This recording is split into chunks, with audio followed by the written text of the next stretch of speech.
Hello everyone. I am Joelle Norwood, your online media coach, and I am so excited to be here today because I'm here with Arna from Ask Arna, who has invited me in her little studio, her baby studio, which is not so baby. It's got one, two, three, four, five, six lights here, and a camera, and a cameraman, and audio, and microphones. It's awesome. Thank you. And I'm here to do like a little behind the scenes interview with Arna.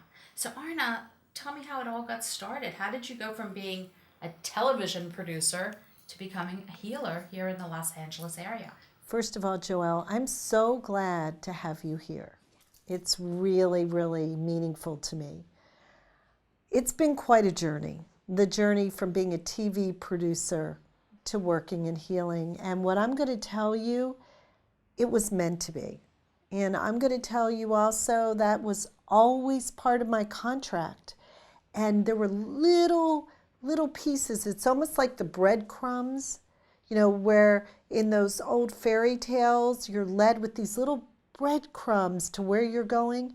Well, I had lots of crumbs along the way that basically were guiding me to this. And I had no idea. I had absolutely no idea. But it has been an incredible gift to do the work that I'm doing. Unbelievable. What started it all? I mean, you were successful, you're a TV producer, you're living in Washington, D.C., you're a production company. Right, that's where I met you. Right. And that's what's so interesting is that here we were in Washington, D.C., and we were part of a group called Girls with Gear because we had gear and TV production, and we were doing the production along with another woman in town. We all had our separate companies. Sheila Smith, if you're watching. Yes, so the three of us kind of took Washington by a storm in that way. Now, all of us had our different directions, and at that time, I would say I had no idea where I was headed, but there was one thing that I knew. I had discontent. And discontent was the seed. In other words, having the success, having the outer world financial rewards. But what was missing for me at the time was that internal reward. Now, I did do some incredible documentaries where I did get internal rewards, especially when working with patients and people in the area of cancer, where I knew I was making a difference. That was always important to me. So that was one of the seeds that got planted. The other seed was doing interviews. I love to do interviews with people, and those skills have transferred over so well in my healing work. It was such a natural training ground in a way to be a journalist and someone who did interviews. So you went from TV into healing. Was there a personal story that kind of was the impetus to all this? Well, I want to share some little secrets of what I'm talking about, these little crumbs along the way, the guidance crumbs. So, years before, I'm sure you may have visited a psychic from time to time. Mm-hmm. So one day someone on my path said, I really think you should go meet with this person. So I asked her the question. The question was, where am I going to be in my television career? And this woman looked at me and she kind of laughed. She goes, television career? You're going to be a spiritual teacher. Now, meanwhile, I was in the height of my television career. I didn't even know what a spiritual teacher meant. Had no idea. That was crumb number one. Crumb number two is on a shoot right before this event, I call it. And we're going to talk about what the event is that really moved me into spirituality. One of the people I was working with, and I was pregnant at the time with my third child, on a shoot in Australia, came knocking on the door. And she said to me, I have a message to deliver to you. And I need to tell you, I hope you don't think I'm crazy. And I thought it was about our shoot. And she goes, I need to tell you, I was in a meditation and I need to give you a message, basically, which was the foreshadowing. And she said, you need to start using your creativity in the direction it was meant to be. And I was thinking, what does that mean? I had no idea. It was sort of ominous, that feeling like there was going to be some event that was going to happen that was life-changing. Well, she gave me a warning, and I had no idea what she was talking about. Wow. But she basically said to me, the path you're on is over. And I'm like, what is, I had no idea what that meant. And then the event occurred, which I will tell you, which was a blessed event and a life-changing one. What happened, Arna? So, in life, and basically this is what's so great, is I get to work with people who have these events all the time that really move them on the path, okay? So it can be a financial crisis, a health crisis. We call it the dark night of the soul. So I went in for a routine childbirth of my third child. And everything, I had an uneventful pregnancy. Everything was going along just perfect. And it was time for this beautiful child, a boy, to be born.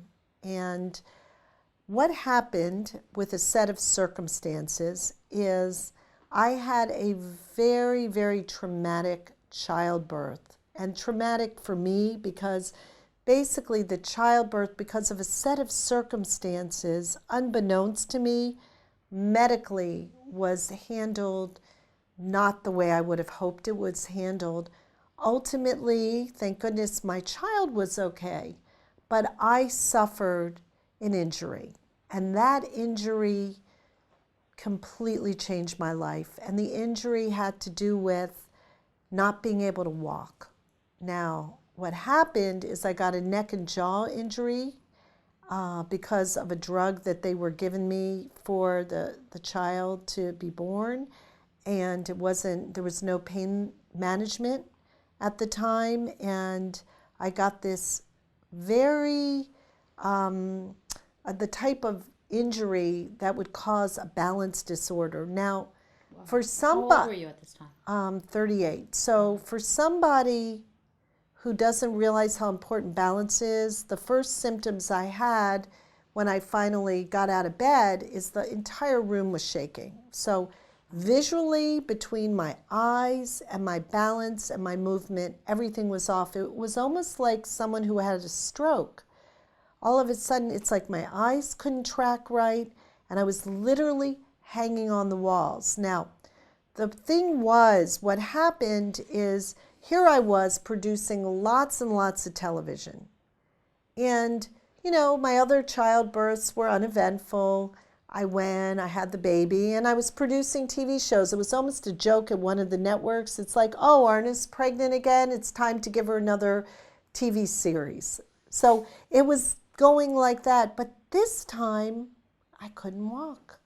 And I really couldn't function. And that was the moment that I sat down in the chair and realized that from this moment on, my life was never going to be the same, because that began my healing journey. And that took years, but it was an incredible process to go through being able to walk again, being able to function. And that's when I had that talk, I say, in the dark night of the soul, that talk where you say, how do you want to use me? And that is the moment that you hear it. And at that moment, I realized, you know what? I might be in a chair. This might be a great time to help others. And I was really drawn at that time to visualization and hypnosis and hypnotherapy. So that was really the first stop on a journey now that has spanned 18 years, an incredible, incredible journey. Because of course I needed to be the wounded healer here, which is actually one of the requirements. Without knowing it, it's like, what makes someone a healer? What does that mean? It means you're in the process of healing yourself. So one of the prerequisites is to be wounded yourself, because that is how I can sit and hold the space for others. And those are the clients that I attract. So today you're walking, Yes, I'm walking. and you had a fourth child after that. I did. So, and everything was okay. Yes. And how do you help your clients? Who comes to you? The people that come to me are people in pain.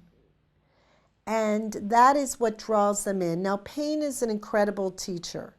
So I don't see pain the same way that others might see pain. I see it as a blessing.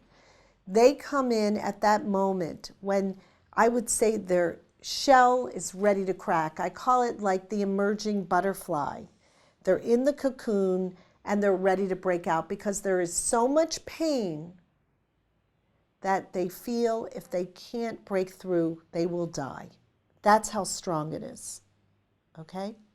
And until you're in that place where you have that talk with God and you know, okay, like if I can't do this, I can't do this.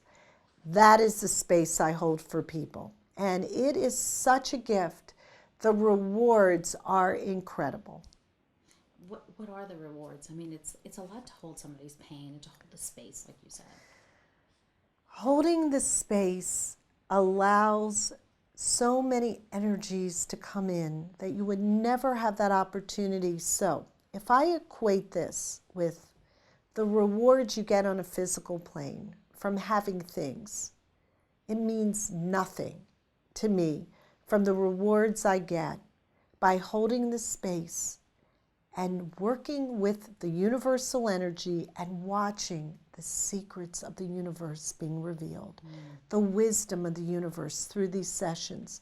They come in channeling form. They come through me. They come through my clients. They come from energies that I'm working with. It is incredible to watch a client come in whose light is so dim. And when they come out, they are radiating in light. I have them go to the mirror in the bathroom and they look at themselves. They look younger. They are radiating. It's basically what's happened is their light is turned up through these sessions. Now, this is not me, okay? When people say, oh, look what you did. No, I am being used. This is my life's purpose. I am being used to do this kind of work. So what happens is me being available as a vessel, that this kind of light energy and work can come through me. And by doing that, I feel as I help other people move to a place of self-love, I can make a difference in the world. The world can be changed because as we become more loving and more loving ourselves, the outer world is going to become more loving. So that is my mission. We shift the inner world to a place of self-love, and the outer world becomes a loving place, because as long as we continue to hate ourselves and hate each other, the world will be filled with hate. And that is the secret. So it's incredible what I have witnessed in my sessions. And I feel like it's such a blessing that it is not work. It is a gift. I am renewed each and every time, and every client is a blessing. Wow. Can you share with us? I could share so many incredibly beautiful stories. I guess if I want to get to the core, and I'm going to combine all the stories into one, it is the moment when I see a client and I'm journeying with them, almost like a shaman does. I'm watching and I'm in their journey. And I feel the universe and the universal presence. Sometimes the light flashes. Sometimes we get chills together, and the chills move up our spine because we're in a moment of truth. Sometimes it might be a hummingbird that literally is coming to my window at a staccato moment of truth. But when we both have experienced the presence, that there is another force out there, that we are not alone, and that we are love and we are loved. And it's at that moment there is a shift that happens that's life-changing, and I get to give birth. It's almost like being a midwife.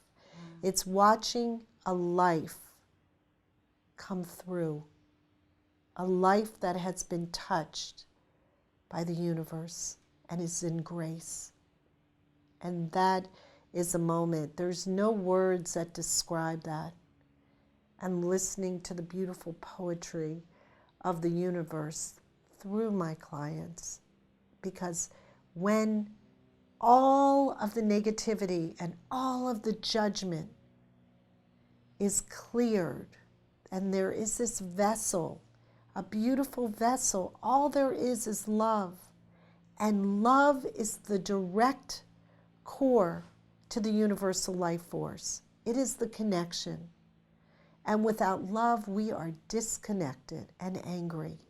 But when we have this love, there is a flood that comes in. I bear witness and have deep gratitude. I hold the space.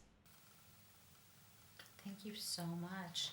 Thank you for sharing your journey, for sharing how you went from Washington, D.C. and now living in Los Angeles, and now you have a YouTube channel called Ask Arna, and you see clients privately, right? Yes, I do. And that's a beautiful thing. So thank you so much for joining us. Thank you for letting me into your little studio space and into your office. Thank you. And into your heart. Thank you. And it's great to see you after all of these years. And you too have been on your journey. Absolutely. Right. I would say with you, Joelle, we've always been on a very similar journey, and you are a blessing in my life. Thanks, Arna. Thank you. Thank you.